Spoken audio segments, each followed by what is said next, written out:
Ball తగిలి పద్మావతి అయితే పడిపోతూ ఉంటుంది. అది చూసి అరవింద శృతి పైకి గట్టిగా అరుస్తూ ఉంటుంది. ఏం నువ్వు చేసిన పని అనైతే అంటూ ఉంటుంది.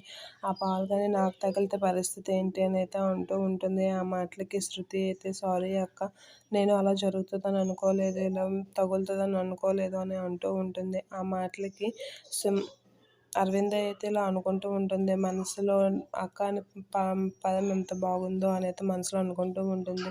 ఐ రియల్లీ సారీ అక్క, నేను అలా జరుగుతుందని అనుకోలేదు అని అయితే అంటూ ఉంటుంది. ఆ మాటలకి అరవింద్ అయితే అలా చూసుకొని మనసులో చాలా హ్యాపీగా ఫీల్ అవుతూ ఉంటుంది. ఆ అక్కని పిలవడం చాలా బాగుందని కూడా మనసులో అనుకుంటూ ఉంటుంది. అది చూసి పద్మావతి అయితే ఒకసారిగా షాక్ అయ్యి ఇలా ఇలా ఉంటే బాగుండు, వీళ్ళందరూ హ్యాపీగా ఉంటారు కదా అని అయితే మనసులో అనుకుంటూ ఉంటుంది.